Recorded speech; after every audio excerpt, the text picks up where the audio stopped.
Have you ever wondered why someone who claims to love you can suddenly become as emotionally distant as a stranger on a crowded subway platform?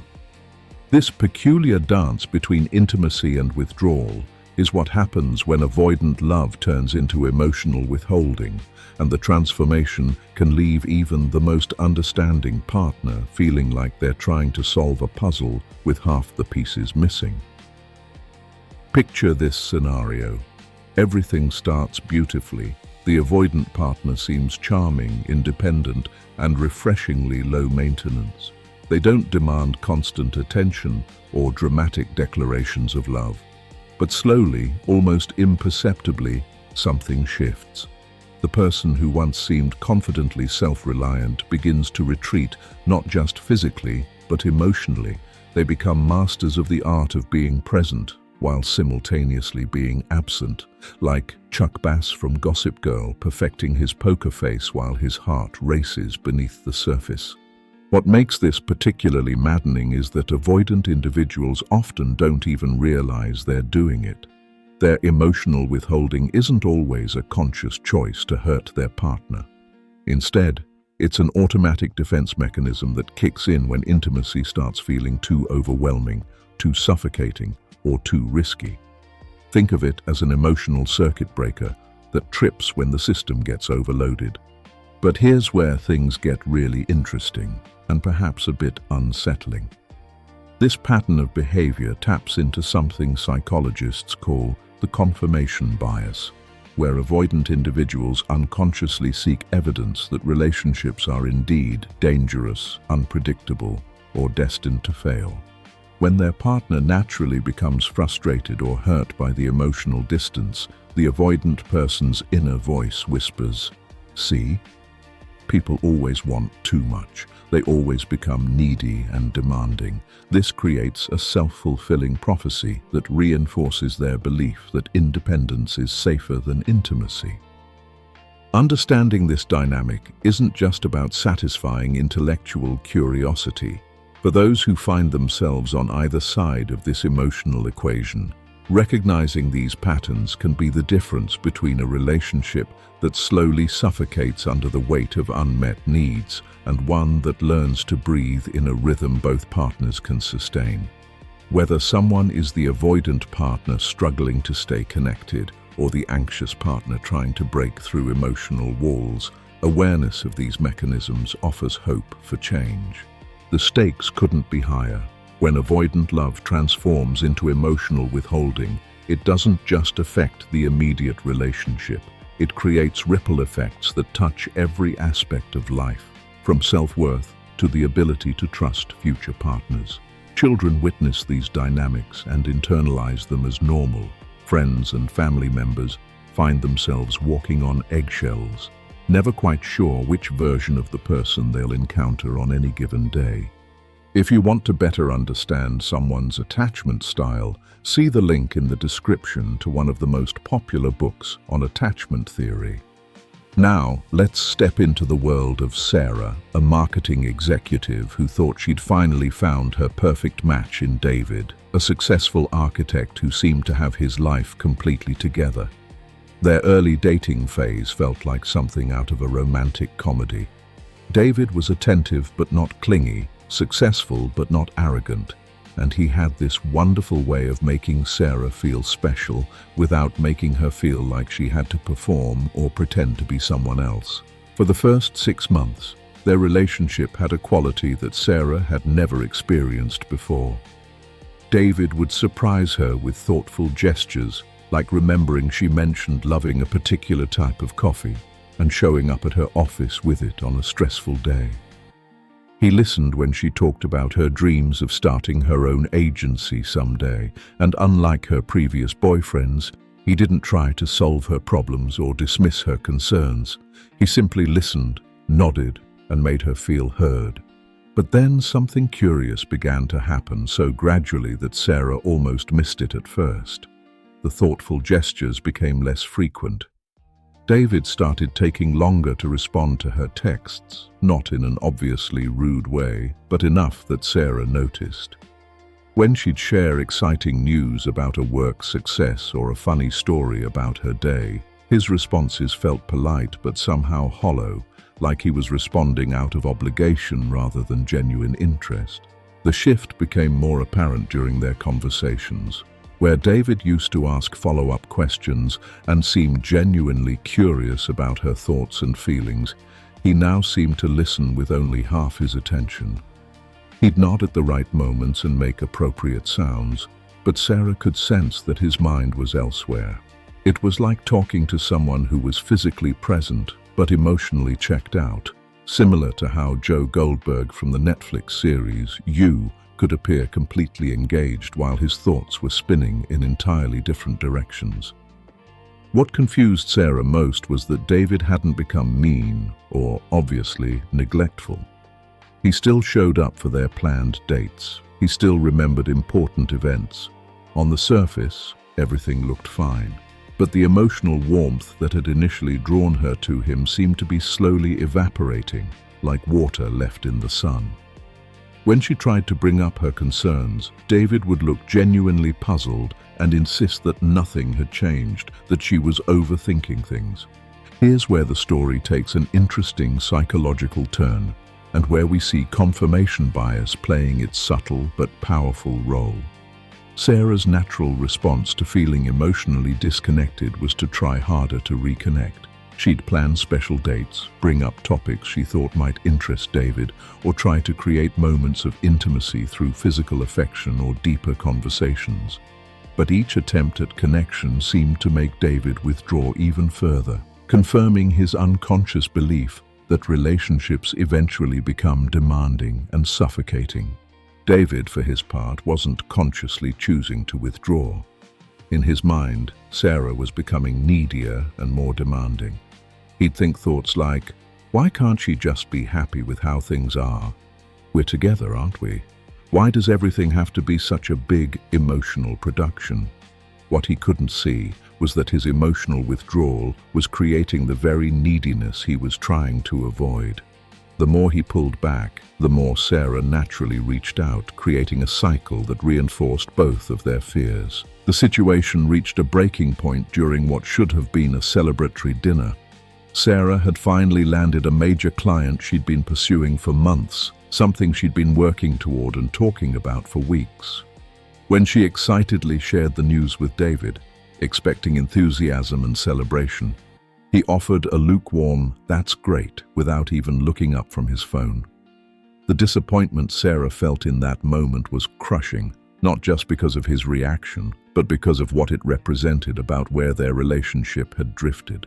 But here's where our story takes an unexpected turn, much like those surprising moments in Pixar films that reveal deeper truths about the characters we thought we understood. That night, after Sarah had gone to bed feeling hurt and confused, David found himself lying awake, staring at the ceiling.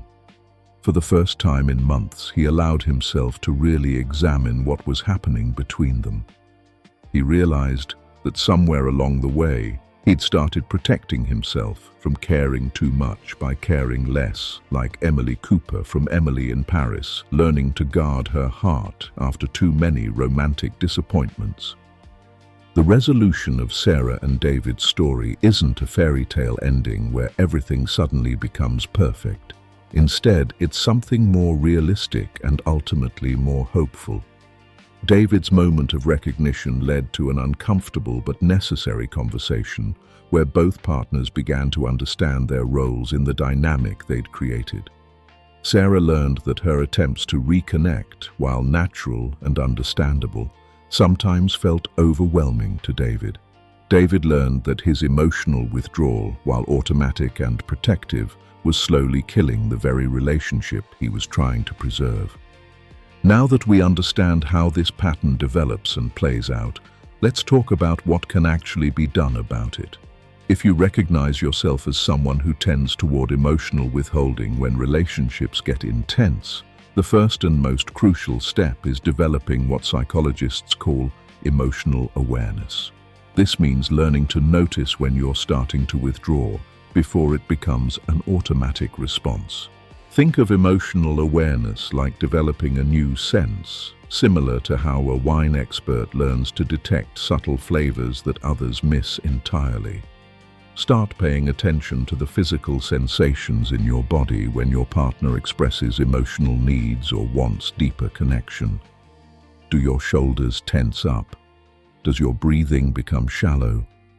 Do you feel a sudden urge to check your phone or think about work? These physical cues often appear before the conscious decision to withdraw, giving you a window of opportunity to make a different choice.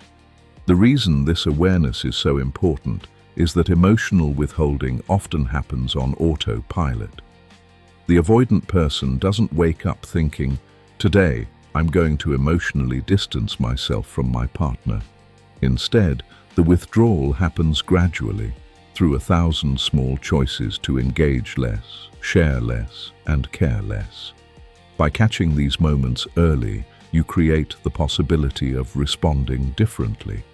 Once you've developed some awareness of your withdrawal patterns, the next step is learning to stay present even when every instinct tells you to retreat.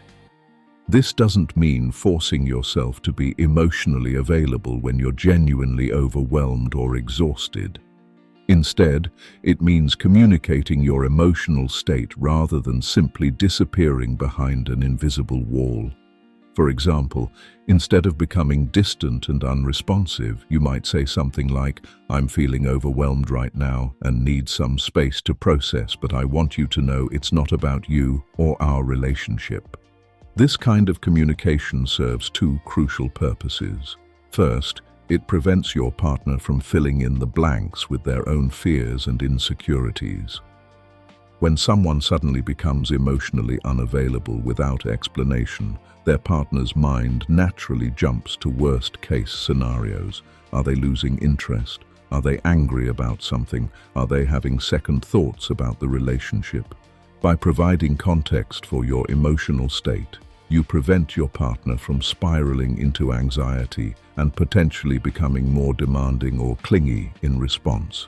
Second, this kind of honest communication helps you stay connected to your own emotional experience, rather than numbing out or shutting down completely. When you can name what you're feeling and communicate it to your partner, you're less likely to drift into that dangerous territory where you start questioning the relationship itself or building resentment toward your partner for having emotional needs. But here's something that might surprise you. Learning to receive your partner's emotional expressions without immediately feeling overwhelmed or suffocated is actually a skill that can be developed, much like learning to play a musical instrument or speak a new language. Most people who struggle with emotional withholding never learned healthy ways to handle intense emotions, either their own or other people's. They developed withdrawal as a survival strategy, probably in childhood, and simply never learned that there are other options. One powerful technique for staying emotionally present is something called emotional regulation through breathing. When your partner is expressing strong emotions or needs, and you feel that familiar urge to shut down or retreat, try this. Take 3 slow, deep breaths, focusing on making your exhale longer than your inhale. This activates your parasympathetic nervous system, which naturally calms your fight or flight response and helps you stay in your prefrontal cortex, the part of your brain responsible for rational thinking and emotional regulation. While you're breathing, remind yourself that your partner's emotions are not something you need to fix, manage, or take responsibility for. This is often where avoidant individuals get tripped up. They hear their partner expressing sadness, frustration, or need, and they immediately feel pressured to make it better. When they can't fix it or don't know how, they withdraw to avoid the feelings of inadequacy or overwhelm. But here's the liberating truth. Most of the time, your partner doesn't need you to fix their emotions. They need you to witness them, validate them, and stay connected while they experience them. Now, if you're on the other side of this dynamic, If you're the partner trying to connect with someone who tends to withdraw emotionally, your path forward requires equal parts compassion and boundaries. Understanding that your partner's withdrawal isn't personal doesn't mean you have to accept emotional unavailability as a permanent feature of your relationship. You can hold space for their struggle while still advocating for your own needs. One of the most important things to understand is that pursuing someone who is withdrawing almost always makes the problem worse, even though pursuit feels like the natural response to disconnection. When you sense your partner pulling away, every instinct tells you to reach out, to try harder, to prove your love or address whatever might be wrong. But with avoidant individuals, this pursuit often triggers even more withdrawal, creating a cycle that becomes increasingly painful for both people. Instead of pursuing, try what might seem counterintuitive. Give them space while staying emotionally available.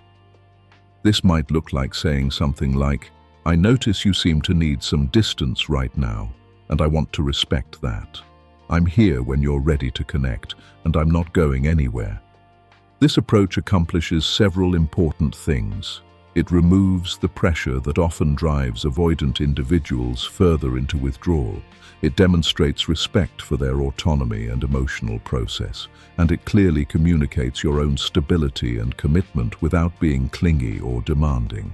However, and this is crucial, giving space doesn't mean accepting indefinite emotional unavailability. Healthy relationships require mutual emotional engagement, and you have every right to express your needs and expectations around connection and intimacy. The key is timing and approach. Instead of bringing up relationship concerns when your partner is already withdrawn, wait for moments when they're naturally more open and present. Then express your needs as preferences rather than criticisms, focusing on what you'd like to experience together rather than what they're doing wrong. For example, instead of saying, "You never want to have deep conversations anymore," you might say, "I really value those times when we can talk about what's really going on in our lives and hearts. Those conversations make me feel close to you. I'd love to have more of them." This approach invites connection rather than demanding it, and it focuses on positive experiences you want to create together rather than negative patterns you want to stop. Understanding the confirmation bias at work in these dynamics can also help you avoid inadvertently reinforcing your partner's beliefs about relationships being suffocating or demanding. Remember, avoidant individuals are unconsciously looking for evidence that relationships are overwhelming and that partners inevitably become needy or controlling. If you respond to their withdrawal with anxiety, pursuit, or emotional intensity, you're providing exactly the evidence their nervous system is scanning for. This doesn't mean you should suppress your natural emotional responses or pretend you don't have needs. Instead, it means learning to self-soothe and regulate your own emotions before engaging with your partner about relationship issues. When you can approach these conversations from a calm, centered place rather than from anxiety or hurt, you're much more likely to get a positive response and avoid triggering their withdrawal mechanisms. One practical strategy that many couples find helpful is establishing regular check-ins, perhaps weekly, where you can both share how you're feeling about the relationship and address any concerns in a structured, non-threatening way. For the avoidant partner, knowing that there's a designated time and space for relationship discussions can reduce the anxiety that intimate conversations might spring up unpredictably. For the pursuing partner, knowing that there's a regular opportunity to address needs and concerns can reduce the urgency to bring up issues in the moment. As we reach the end of our exploration into the complex world of avoidant love and emotional withholding, it's important to remember that understanding these patterns is just the beginning. Knowledge without action remains merely intellectual curiosity. The real transformation happens when people take these insights and begin applying them in their daily interactions, in their moments of trigger and reactivity, in their choices about how to show up in their relationships. The dance between avoidant and anxious attachment styles doesn't have to end in mutual frustration and eventual separation. Like Sarah and David in our story, couples can learn to recognize their patterns and make different choices. The avoidant partner can learn to stay present even when intimacy feels overwhelming. The pursuing partner can learn to create space while maintaining their own emotional stability. Both people can develop new ways of communicating that honor their different emotional needs and styles.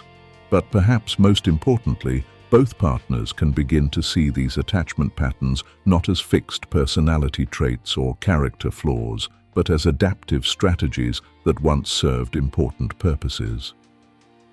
The person who learned to withdraw from intense emotions probably did so to survive difficult circumstances. The person who learned to pursue and fight for connection probably developed that strategy for equally valid reasons. With this understanding comes compassion, both for oneself and for one's partner. The journey from emotional withholding to genuine intimacy isn't quick or easy. It requires patience, practice, and a willingness to feel uncomfortable as old patterns are challenged and new ones are developed. There will be setbacks and moments of reverting to familiar but unhelpful dynamics. This is normal and expected. Change in attachment patterns happens gradually through repeated experiences of safety and connection. For those who recognize themselves in these patterns, whether as the withdrawing partner or the pursuing one, consider this your invitation to begin that journey. Start small. Notice one moment each day when you feel the urge to withdraw or pursue, and experiment with doing something different. If you typically withdraw when your partner expresses emotional needs, try staying present for just 30 seconds longer than usual. If you typically pursue when you sense distance, try offering space while clearly communicating your love and availability. Remember that healing attachment wounds isn't something you have to do alone. Therapy, particularly approaches that focus on attachment and emotional regulation, can provide valuable support and guidance. Books, workshops, and other educational resources can deepen your understanding. Most importantly, honest communication with your partner about these patterns can transform them from sources of conflict into opportunities for deeper intimacy and understanding. The beautiful truth about attachment patterns is that they can evolve and heal throughout our lives. The strategies we developed in childhood to cope with difficult circumstances don't have to define our adult relationships forever. With awareness, intention, and practice, we can learn new ways of loving and being loved that honor both our need for independence and our deep human longing for connection. The choice, as always, is yours. Thank you for watching. If you want to learn how to better understand avoidance, relationships, and psychological biases, then subscribe to our channel, because you deserve beautiful relationships.